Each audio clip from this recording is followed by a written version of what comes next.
welcome to the latest Leaders with Ambition podcast series. And today I am absolutely delighted to welcome my guest, Caroline Allen Monaghan. Caroline is the Director of International Accounting at Arnold and Porter. And today is going to be a really interesting and fascinating conversation. Caroline is one of those people I think that you meet and she's just a force of nature.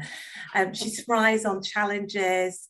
I think she's always thinking about what's next. And today, I think she's really going to display her strong work ethic, her determination and focus. And this is one driven woman. She's got a real sense of never giving up. She's a working mum with young children. She juggles, or she's always juggling lots of things whenever I see her, and doing things in such a fantastically positive way. And one of her mantras, which I absolutely love, is don't just face barriers, run through them. So Caroline, without further ado, I'm going to hand over to you to bring your career history to light for us. Great, thanks, Nikki. It's a real honour to have been invited to speak on the podcast, and something I've really looked forward to doing. So I'll just start with bringing, as you said, bringing my career history to light. So I was raised in a single parent family. My mum and my sister, we were raised by my mum, who after my dad left had nothing, so had to go and retrain at college. She did a lot of night school and working around school time, so she was always generally there for my sister and I. Some of my earliest memories were actually having a bath in a washing up bowl, because we couldn't even afford to fill a normal bath. So I feel like I was really raised with the value of hard work and determination. So, watching my mum being that really strong figure, as she was determined not to let anything stand in her way, she worked her way up and ended up training lots of legal secretaries at law firms. Some I'm sure are still there today. So I always... An amazing role model, Caroline, for you. Yeah, unbelievable, actually. And I think now I'm older, I realise just how amazing that role model has been. I think growing up, you don't appreciate it so much. But I definitely get my drive, determination, and, my never sitting down kind of way I am at home and at work. I'm always, busy. So... I decided growing up that I wanted to be a barrister.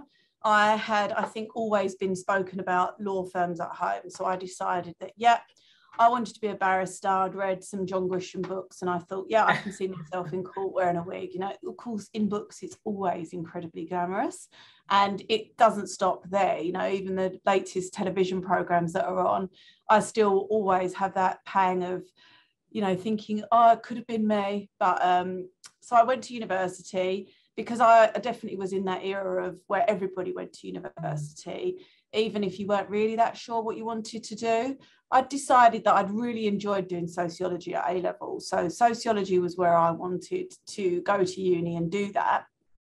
And then I thought, I'm going to do a law conversion. I had been lucky enough to secure some work experience positions in barristers' chambers. So I worked in Gough Square and I worked in paper buildings, and I had a real eye-opener walking the barristers to court, running around helping the clerks out, kind of really doing that barrister support role. And if anything, it made me more determined that that's what I wanted to do. So off I went to uni. I decided to go to Essex Uni for sociology, because at the time, that was where a lot of the people that wrote a lot of the papers and studies on sociology were, and they were there giving the lectures. So it was meant to be one of the best universities in the country to study sociology. So off I went, and unfortunately, after that first year, I discovered that uni just wasn't me. I don't really know what it was. I think it was just maybe that self-study aspect. I hadn't been a particularly strong studier through school. I just, was more at school to have a bit of a good time, and just thought that the exams, the qualifications would kind of just, sort of fall in my lap without much work. So at the end of my first year, I couldn't get onto the courses that I wanted to do in the second year. So I dropped out.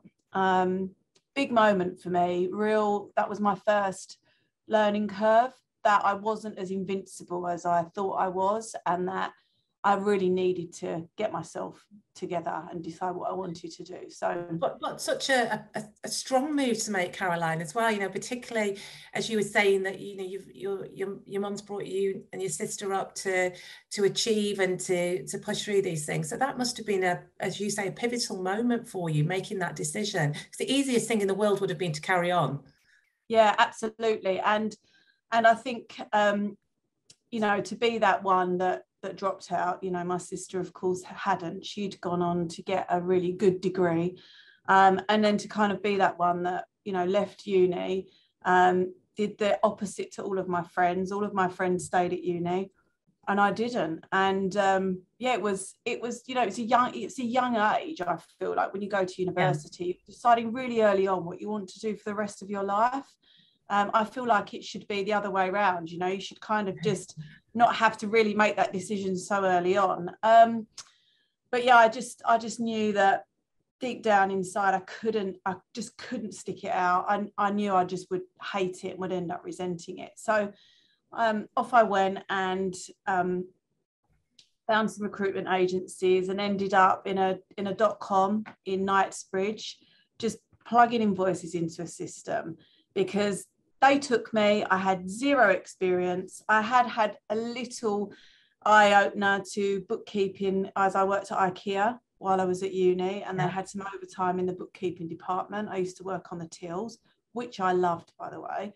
That was right up my street. I was, you know, really enjoyed that human interaction, talking to customers. And so anyway, I've gone off topic a little bit. So you must have had candles everywhere then. That's one of the things at IKEA that I always come away with, candles. Yeah, candles and all sorts of random stuff that you didn't think you needed. But of course, at the point in which you're leaving IKEA, you needed that. You know, I had lots of stuff like that. And I still do now. It's so funny. We still shop in IKEA and I still come out with things I didn't need. I didn't need or didn't know I needed. But of course I do need them at home. But yeah, so I worked there, and then I ended up, you know, a couple of months, and I thought, yeah, actually, I think I'm quite into this whole accountancy thing. I'd enjoyed maths, and, you know, growing up at my grandparents in Newcastle, I used to write in their checkbooks, so they always thought I would be a banker. But I think I just liked the idea of using other people's money. I think maybe not be, you know. So I think maybe that's where it came from. Who knows? But I always remember my grandma saying, oh yeah, she's going to be, you know, a banker or something like that. Yeah. Well, she was right. So then I joined J. Walter Thompson. They're a huge media company, part of the WPP group. And it was there I began my AAT studies. I studied at night school in the local college, funnily enough, where my mum was still teaching. She was the one that put me in touch with the people at the college that had the course. And I did that, and it was great. I resented having to go to night school because, you know, here I was working, and what was this? Work, you know, studying after work. So anyway, I did that, and I enjoyed the AAT, and I left J. Walter Thompson, went to a property firm, was still doing my AAT, and worked at the property firm. Off the top of my head now, I can't remember. It was maybe a couple of years, and then ended up in 2002 securing my first role in a law firm that is Lovells, then is now Hogan Lovells, as I'm sure most of you know. And it was there I began my ACCA, actually. And I decided that with my AAT, as I managed to skip the first year because I had A-levels, I didn't want to skip the first year of the ACCA. I wanted to, even if I got the exemption, I didn't want to take it. And the reason I didn't is I felt like for the AAT, I missed out on that foundation year, actually taught you certain aspects of accountancy that they didn't touch on in other years. Right. So I wanted to do the initial papers. So off I went, and it was 2 nights a week. So I would work, you know, 9 to 5, 9:30 to 5:30, and then I'd go to college from 6 till 9. And a long old day, Caroline. Yeah, and even talking about that now, it makes me feel like was I crazy, you know? But of course, I was a lot younger then. And when you're a lot younger, you definitely have more energy to do, you know, to do those long days. And how did you feel, Caroline? Because you were growing up wanting to get into law, be a barrister, and now you've actually got your first job in a law firm that is also Hogan Lovells as well. How did that feel for you? Yeah, it was amazing. I even remember my interview, actually, which I'm sure you probably remember most interviews as you go through. And I remember being interviewed by these two great people, one who's now moved on to Bird and Bird, and the other one sadly passed away. But they were great. And I really enjoyed meeting them. I got a great feeling from them. I thought they were both super nice, and they were looking for a junior, an accounts processor. Yeah. So it was back to the kind of real basic stuff, but in this really good firm.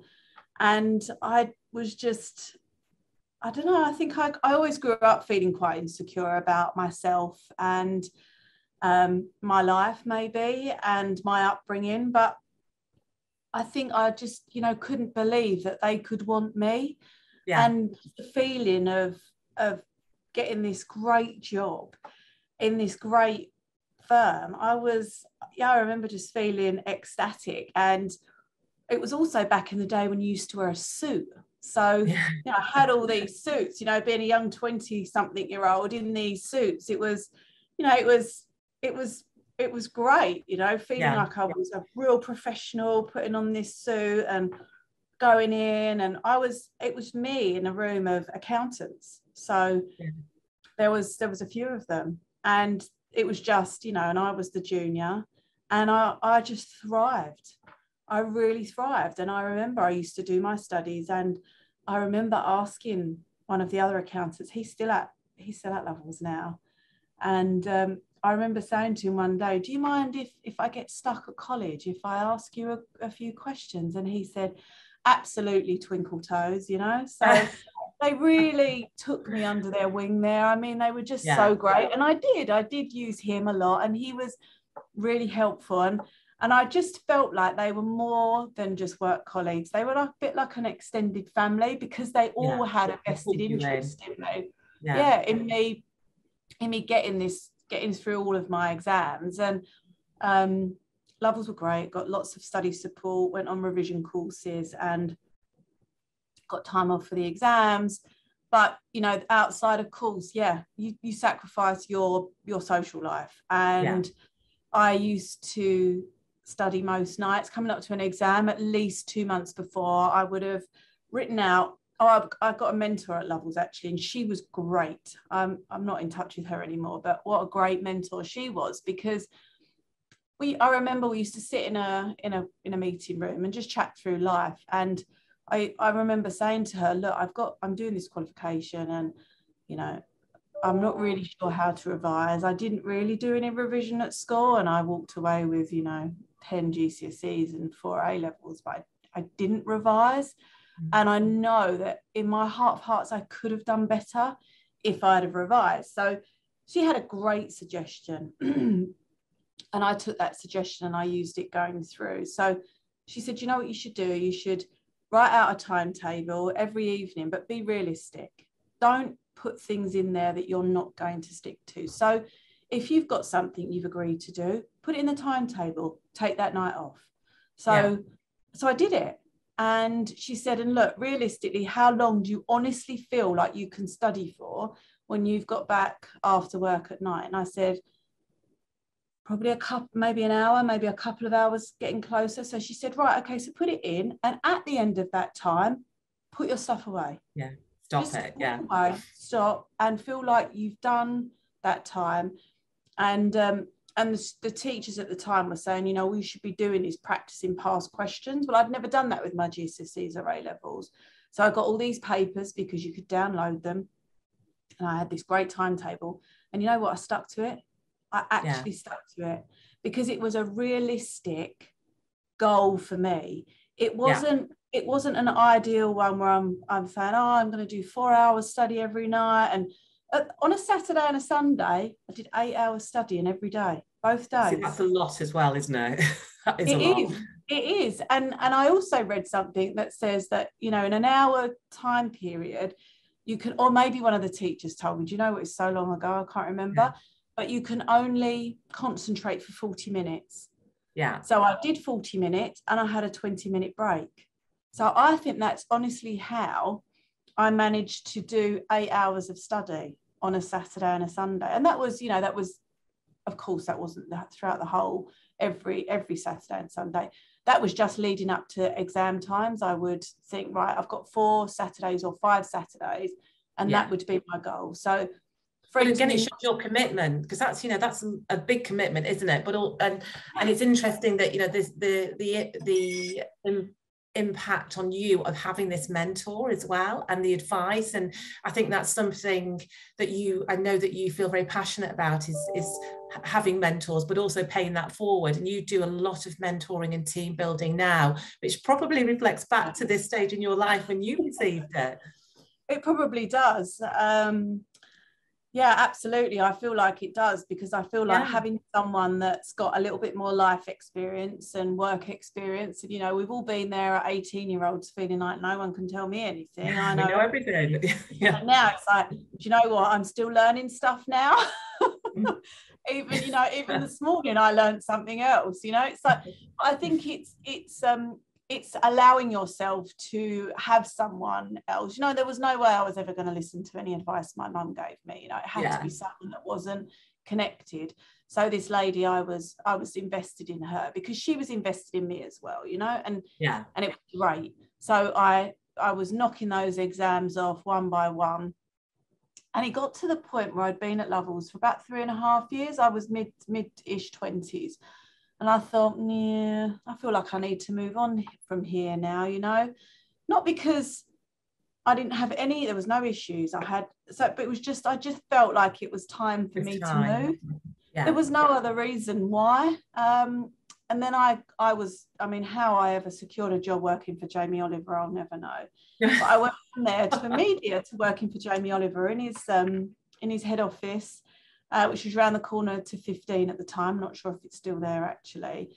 And I was one of the accountants that worked in the office. And what a great time that was. But it was also a real learning curve for me personally. You know, we could wear whatever we wanted. And I had loads of time to do the accounts for 8 of his companies. You know, and I just thought, like, for me, I just wasn't happy. And it wasn't that there was, the team were great. Jamie was great. He came in a lot. We always got fed. It was brilliant. Amazing food, Amazing food, of course, And if he was ever doing a photograph and a cookery book, we would be able to pop over the road where he did it, and there would be little bits for us to try. So, you know, it was great. Everybody was great there, but just there's something just wasn't sitting right in me. And I realised that I thrive on deadlines. I thrive being in a very corporate atmosphere. Yeah. And I thought I need to get back into being in that environment and being able to thrive and be pushed and have a lot of expectation on me. Yeah, it's that pressure, isn't it, that you work well with. Clearly I do, you know. I love to have a million things on my plate at one time and to be, you know, juggling lots of balls. So I managed to secure a contract at the time at Norton Rose.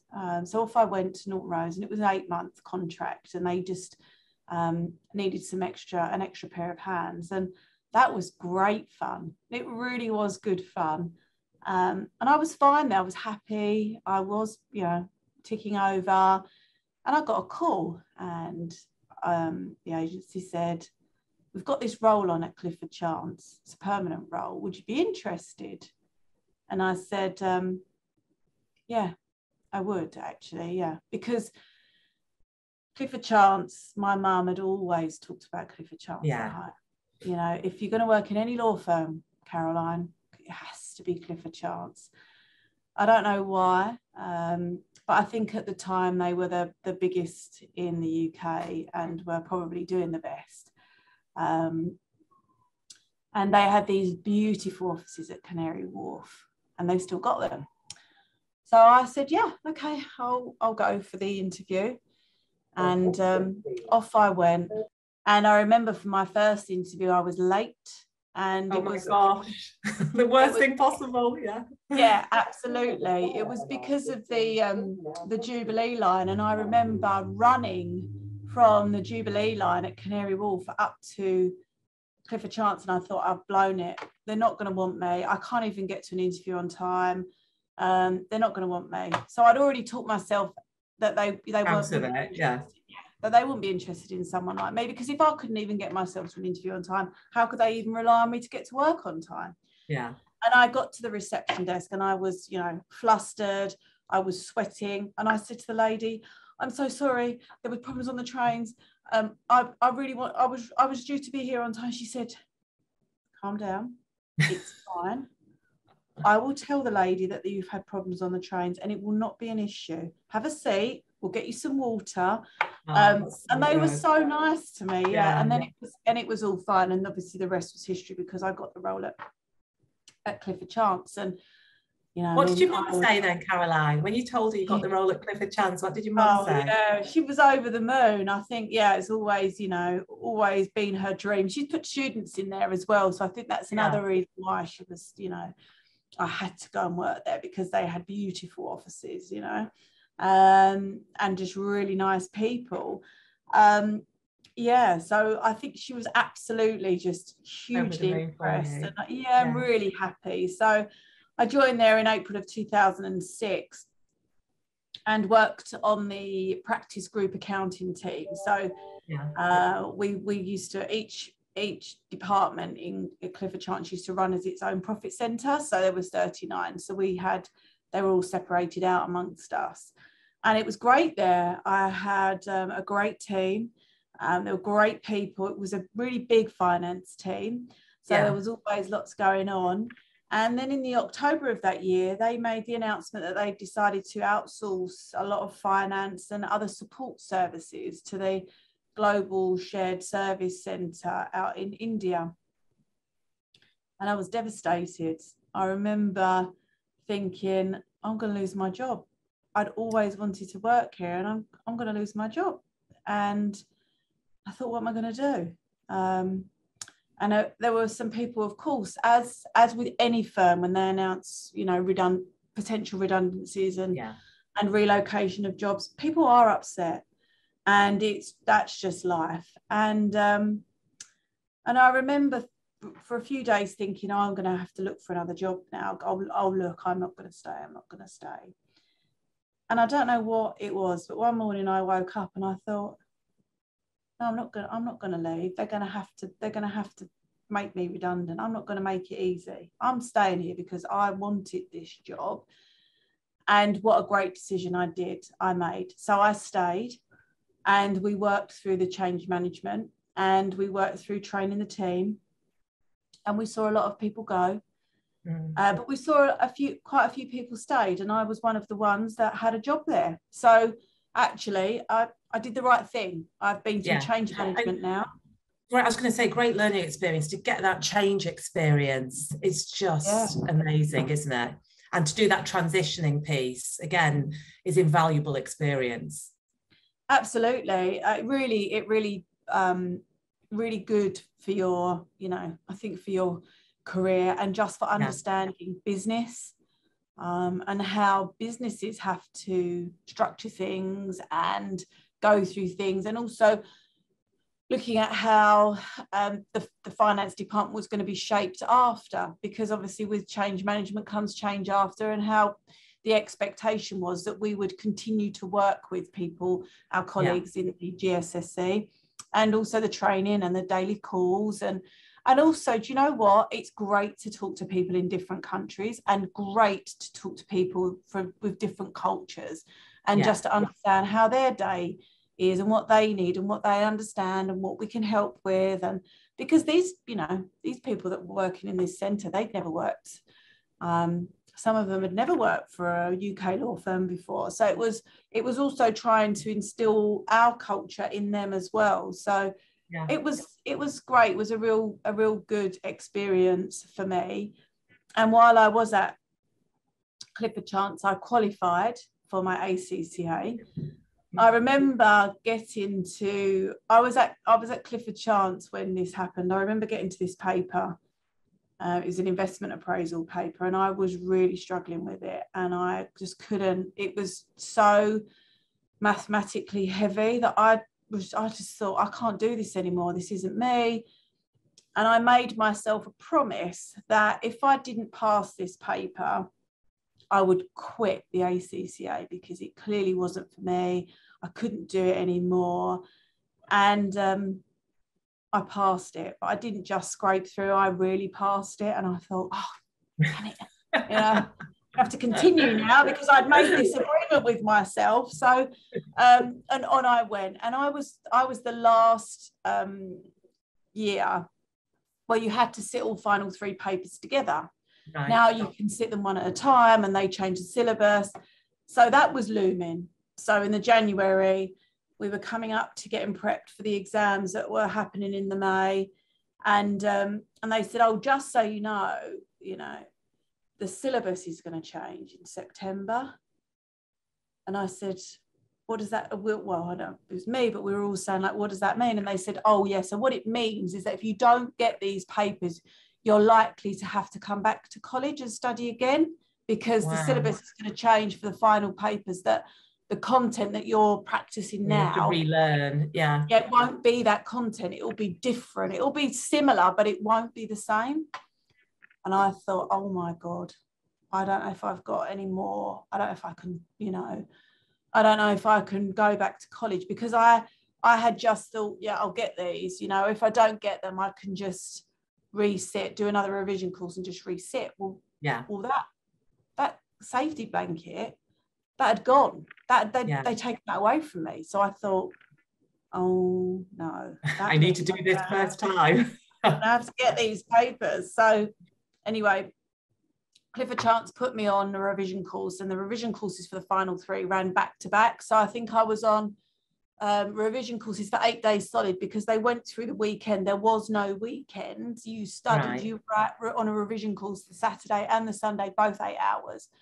So I was, and it was paper after paper after paper after paper. And then at night I would go over stuff. Anyway, I remember I'd finished the revision courses, and then I had, I think, a couple of weeks before the exam or something like that. And I remember it sat on my desk the first morning after this revision course, of these 8 days. Couldn't even remember my password. It had completely gone, because my brain was so focused on that. Just so completely, just all accountancy stuff at ACCA, and it was just, I was live, breathe and eat the ACCA. So I did these 3 final exams, and also as well, they were at the Excel, which is terrifying, by the way, to be in this huge exam hall, and of course, as you go up the stages, you went across the hall. So the first ones were right over the other side. And I remember my first exam when they rolled down these big shutters, and I thought, I'm locked in. I can't get out for 3 hours. I'm sat here. And it is, you're not allowed to leave. They do keep you locked in, and you can go to the toilet, but that's it. And then you go to the toilet a different way. And I remember sitting there when I was, doing my final papers, looking over, and I thought, oh, I've really sympathised, because I remember what it was like. And anyway, through these exams, there was at least 2 students that collapsed. I think just passed out with the pressure that they must have put themselves under. Overwhelming, isn't it? Yeah. Yeah, I mean, it's just so hard. It's so, I think people were so determined to get these exams. Well, anyway, I passed all 3.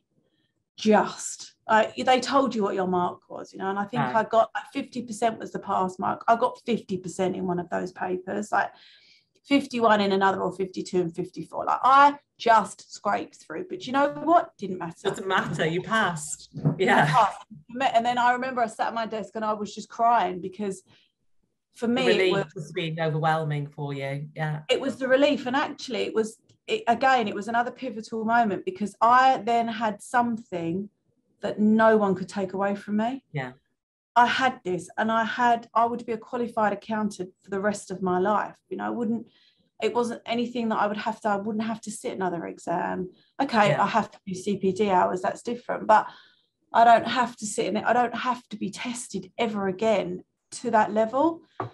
And after you do your ACCA, you then have to be admitted to the ACCA. And to be able to be admitted, you have to have 3 years work experience as an accountant. Well, as I'd been working as an accountant and studying, I was admitted the following month. So sometimes when students do it full time, they then have to get a job and work for 3 years before they could get admitted. So, and that was back in 2007. So it's 15 years ago I qualified as an accountant. So, what an amazing feeling for you, Caroline. And like you say, you know, taking yourself back to that time when you were at university and you knew that that wasn't what you needed to do, but in your head you still needed that qualification to give yourself the feeling that you had arrived and you had a place and you belong somewhere.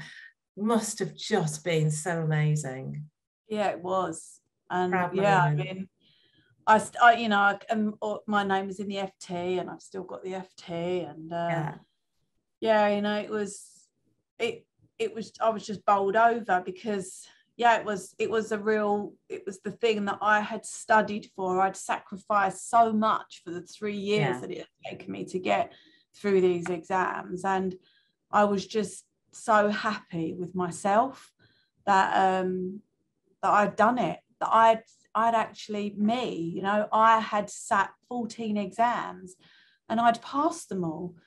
And I was in the 3-year period, you know, and I just thought this is just amazing. You know, I was so proud of myself and of the dedication that I'd given it, that it was great. And to obviously then to be admitted was fantastic. And Clifford Chance reflected my qualification in my compensation, so that was also very nice as well.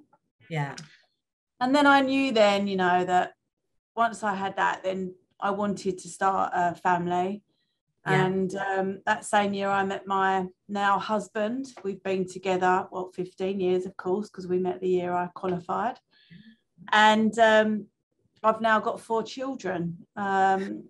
So yeah, I didn't just go for the easy way out, you know, just to have one, but I thought, I'm gonna have, you know, we'd agreed on 3 and we ended up with twins. So a happy 4. A happy 4, yes. I mean, I just feel like really blessed with, you know, being able to get through my accountancy and then having 4 very healthy children. And so how did you find that through work? Because I know that, you know, you are so focused on your career, and you are, you know, knowing you, I know you're a very family orientated woman as well, and your children and your family and your husband, they're all very important to you, as is your career. So how do you make it all work? What's your secret? The secret to your success? Well, I mean, I had my eldest, Charles, when I was at Clifford Chance. In fact, I had Charles and Stanley when I was at Clifford Chance. And I remember with Charles, so again, I'd never had a period of not working. So I'd always worked. Ever since I dropped out of uni, I'd worked. And I remember with Charles, and I remember saying, no, I'm going to work up until my due date. And I left the Friday before my due date was due on the Sunday. And it was so weird. I had him the following Thursday. So I had 3 days off work, and then he arrived. And I really, I'm happy to admit that I struggled. I struggled not working. I really found it difficult not working and having a baby at home, because, you know, there he was, and he was a really good baby. So he fed and he slept, and that was it, you know. And we were still staying with my mum at the time because we were saving for a house.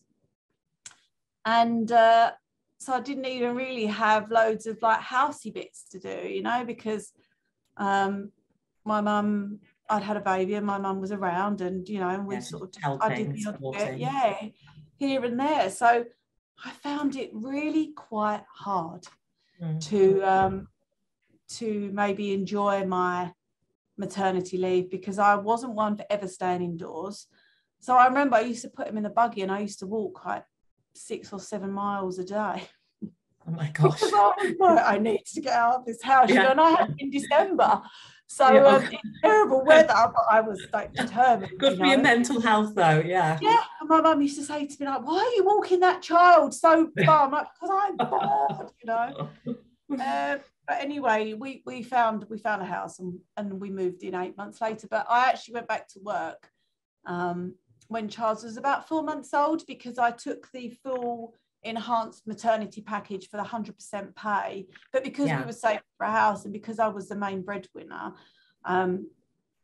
we didn't want to lose out on my full salary. And actually, I was quite happy. You were ready. Yeah. Yeah, I thought, you know what? And it's funny because I wish that you could take the actual minimum requirements. I think it's 6 weeks after you've had a baby, then go back and then take the remainder of a maternity leave when they're about 1, 2, that sort of age. Because you know what, when they're moving and talking and interacting and trying lots of new things, that's actually when I used to feel guilty about going to work, because I think you want to be part of that. Yeah, whereas when they're a baby, you know, as long as someone feeds them and changes them and makes sure they're okay, then that's okay. You know, they don't really know if it's you or someone else. But anyway, I went back to work and Charles went to nursery 5 days a week, and that was great. And then Stanley arrived 17 months later, and I took the same amount of maternity leave with Stanley. I took the 4 months. And did you already have that in your head because of, you know, the how you'd felt? You thought that would work for you again, so you're more prepared, almost thinking this is going to be 4 months and this is how it's going to be. Absolutely. And it's really funny because people used to say to me before I had Charles, well, just see how you feel when that baby arrives. And I thought, you don't know me. You don't know how stubborn and determined I am. But I'll just nod politely and say, keep it in there.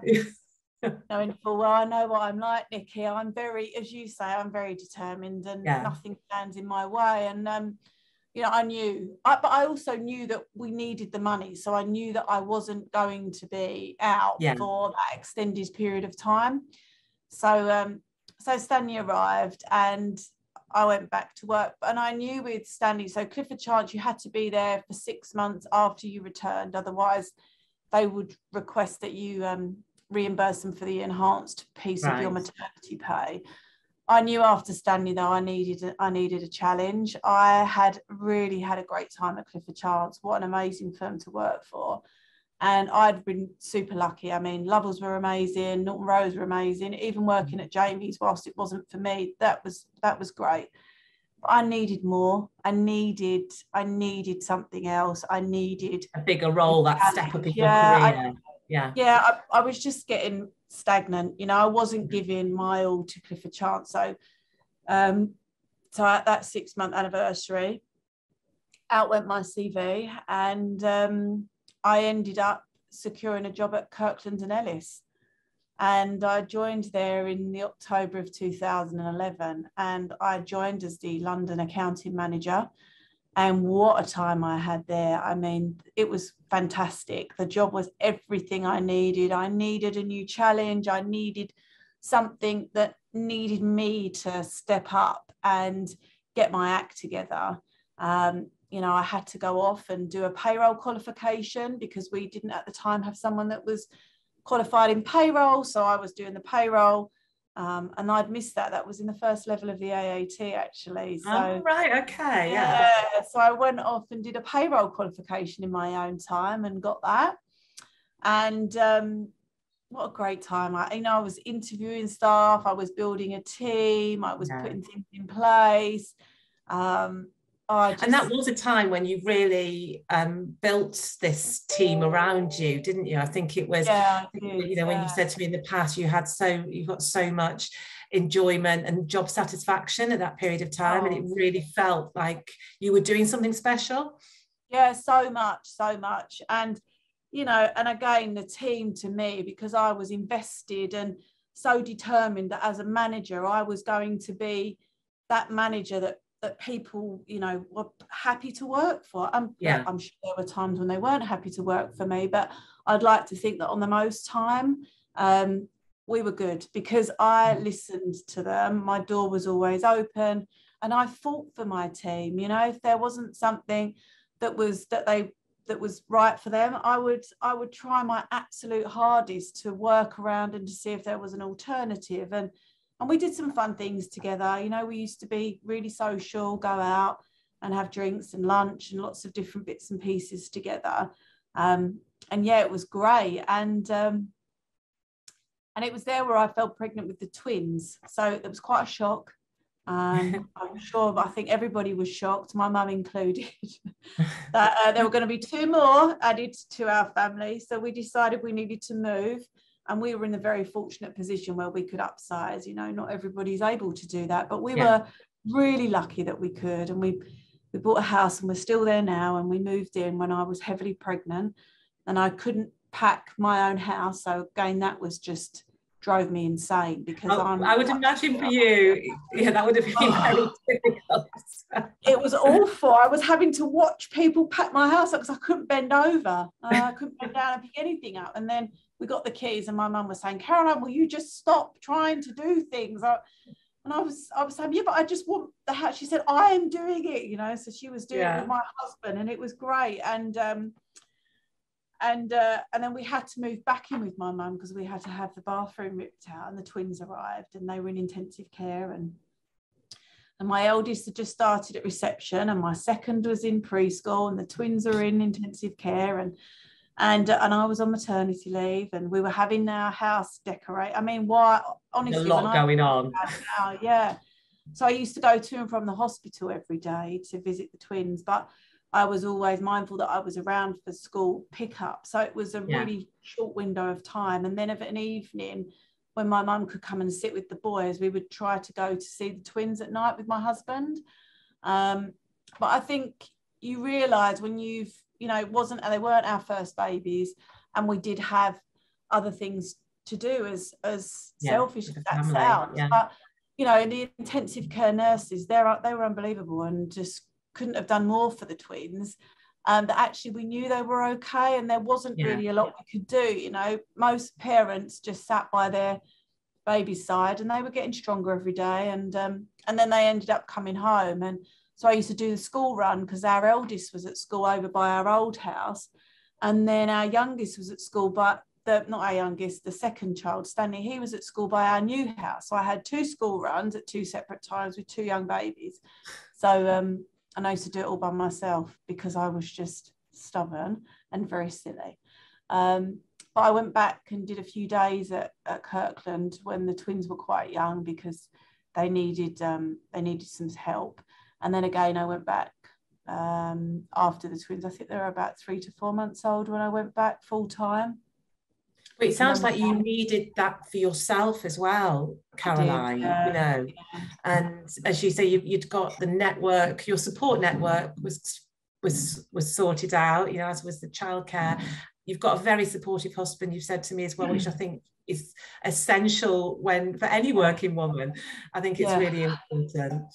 Yeah, he's definitely the one that keeps me grounded at home, and is my biggest fan. You know, he's always really proud of everything that I do. Yes, you know, we had the twins, and then I moved on to the project team at Kirkland to put in their new finance system. So did an awful lot of travel when the twins were 2 years old, and my husband was great, and our au pair at the time, and my mum, and we all just made it work so that I was able to travel to and from Chicago on a regular basis.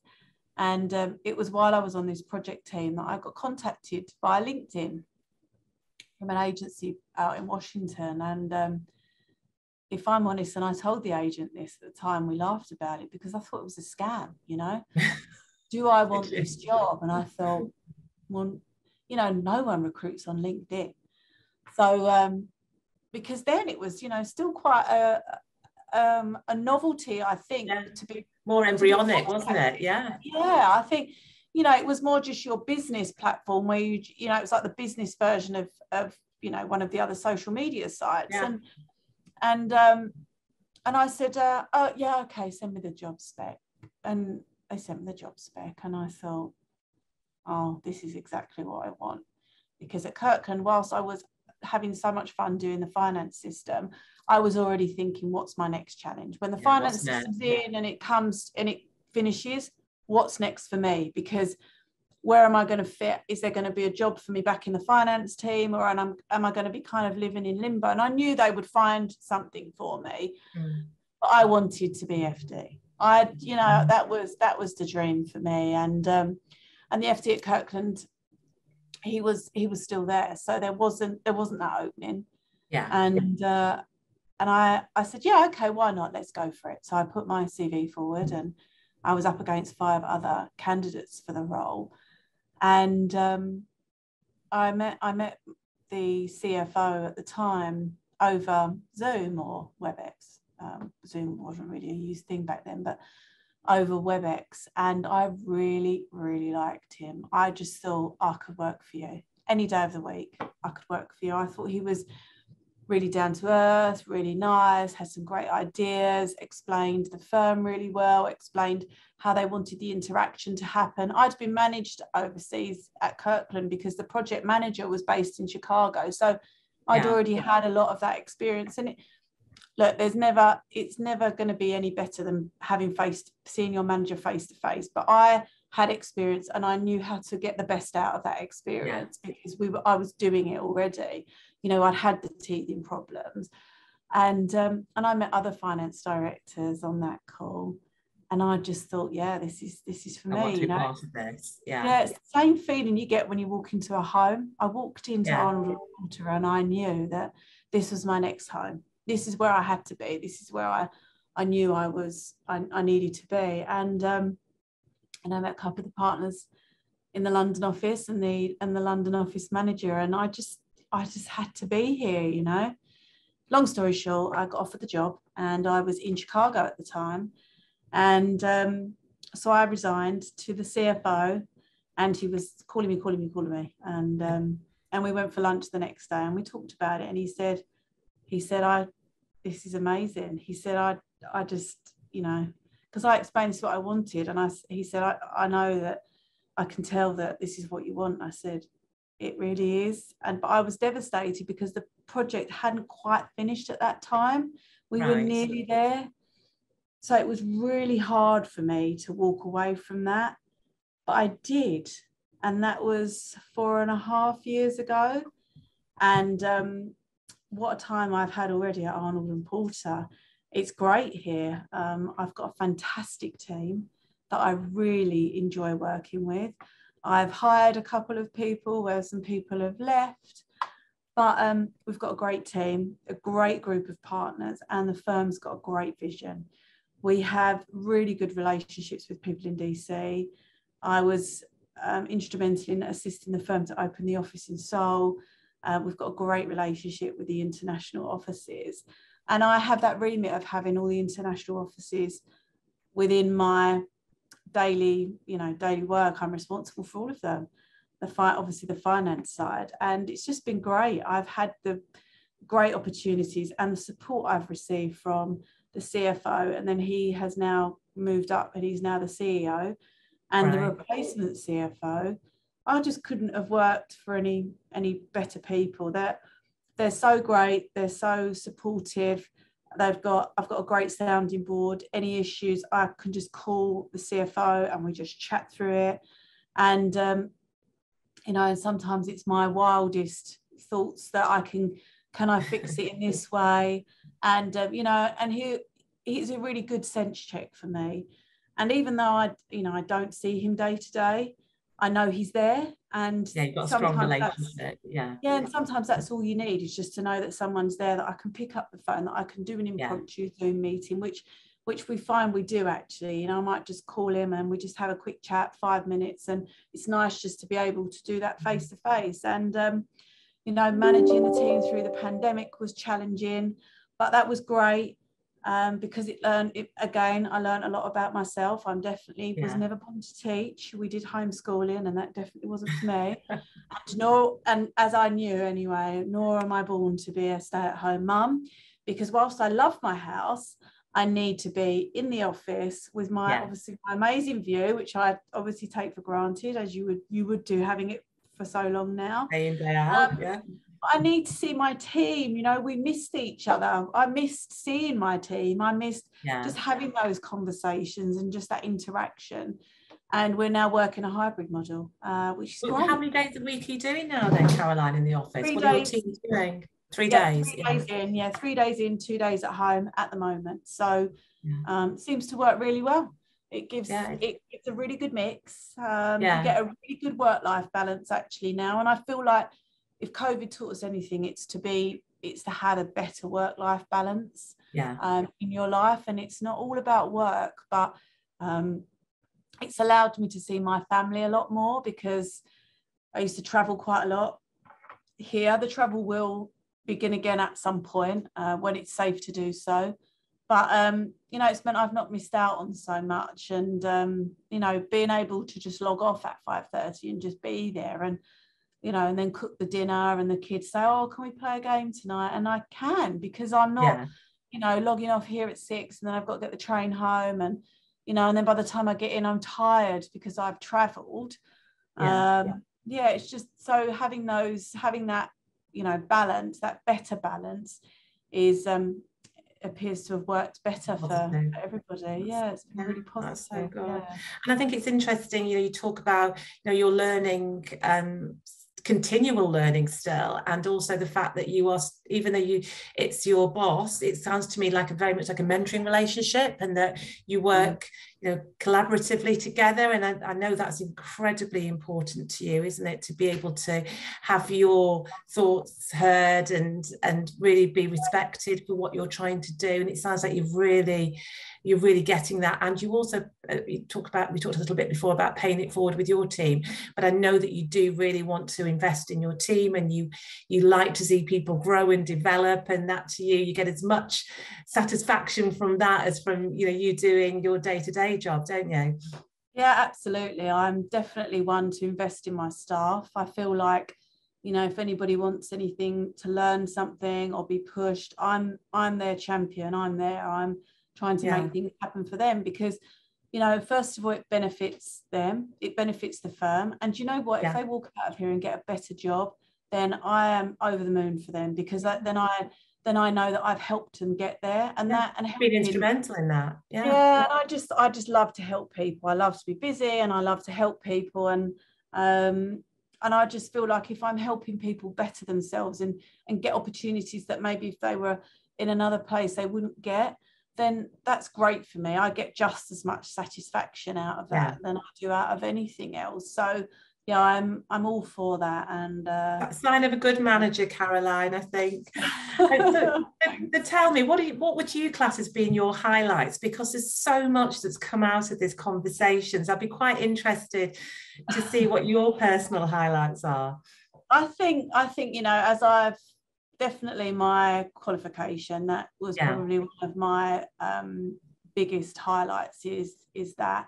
But I think, you know, my other highlight that's kind of been in the last two, this role and the previous one, is making people believe in themselves, you know, and just having that confidence that they can do things that they don't think they can do, you know, because if somebody would have told me years ago, you have to sit 14 exams to get where you want, I'd have said, no chance. There's no way, I'm not doing any more exams. When I walk out of that school, that's it for me. I feel like I feel like I've given people self-belief that they can do it, you know, believe that you can achieve the unbelievable, you know, everybody can do it. And it's just to always reach for the sky, you know, it's like, everybody can do it. And I feel like that has been another highlight. But also I feel like my career moves have been a highlight for me. You know, when you're younger, you move about for money. Everybody does it because you do the same job somewhere else, but because they're going to pay you £2,000 or £3,000 more, you'll go and do it there. Because when you're younger, you're just you're finding your way, finding your footsteps, feeling where you want to be and what you want to do. And I feel like I have been kinder to myself in my last few career moves, because I've made sure that they've been what I want, and I've not just jumped at the first job that I've been offered, or jumped at the first role and put all in, when actually when I break that down and look at what the job contains, or look at what the overall aspect is, or the development, or the support or what their vision for where that role goes, I feel like I have been more considerate and slower in making sure that the next move has been right for me and not just right financially. Because I feel like you have to be happy in what you're doing. You know, you have to come to work with a smile on your face. And I love what I do. I love what I do. I love the people I work with. I love the firm I work for. And I'm really happy to be here. And I feel like I have been so lucky over my career because I've always been happy wherever I've been. I've never woken up in the morning and thought, oh, I've got to go to work today. I don't want to go. I've always thought, yeah, let's just get everybody organised at home, kids at school, you know, house is ready, let's go to work and let's just get on with the day, you know. And and I'm happy to be here because I think I've got a happy outlook on life. Yeah, I was going to say that shines through, actually, you know, the fact that you enjoy work, you enjoy your personal life as well. And you're really looking at everything of how can I get the best out of this day today or my job or, you know, whatever it may be. And if you've got that kind of mindset and positivity, then it's harder to feel, oh God, I've got to go into work today, isn't it? Because you're already expecting the best thing to happen. So you've got that definitely shining through. And what about your challenges then, Caroline? Oh, I think my challenges is, you know, is definitely to get people to believe in me. I don't know why I find that a challenge, but I think the challenge is, you know, to get people to believe that I am the real deal. You know, what I say is what I can deliver. You know, I think people, obviously with a new manager joining here in the previous firm, people are always going to be skeptical because they're always going to think, oh, you know, someone new coming in, they're going to manage. What if I don't like them? What if they don't do what I need them to do? And I think the challenge has always been is just getting people to just give me time and that I am here for them, you know. So I think that's been a challenge.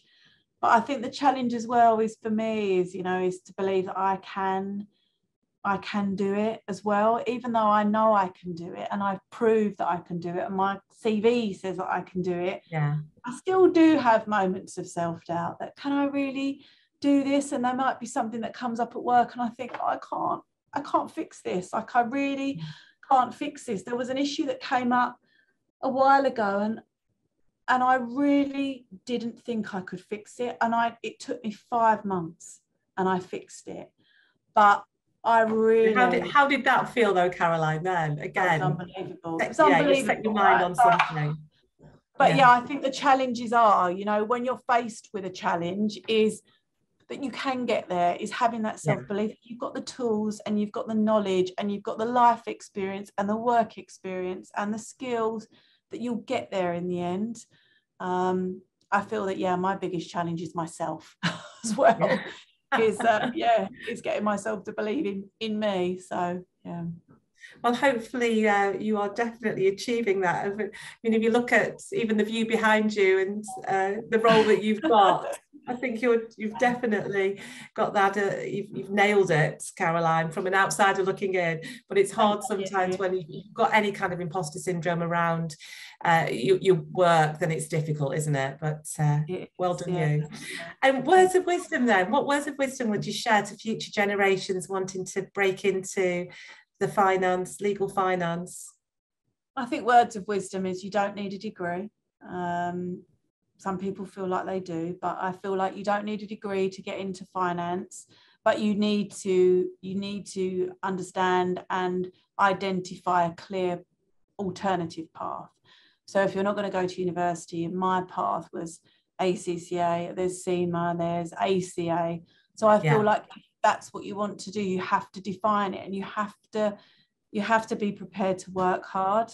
I think you have to definitely be prepared to work hard and sacrifice, but believe in yourself. Look in the mirror and that person that, the only person that can do it is that person staring back at you, and just believe in yourself. You can do it.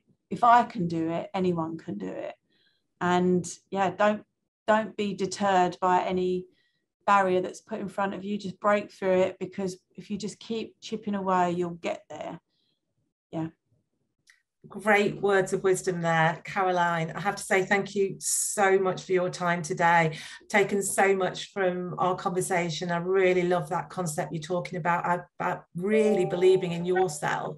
Because if you can't believe in yourself, you can't expect other people to do that. And you know, I love the idea of, you know, the way that you've changed the dynamic of getting people to believe in you. You know, I think you've broken some of the molds of a traditional accountant during your time as well, which is a real positive and something that I know that you've worked really hard to do. So thank you so much for your time. It's been absolutely fascinating.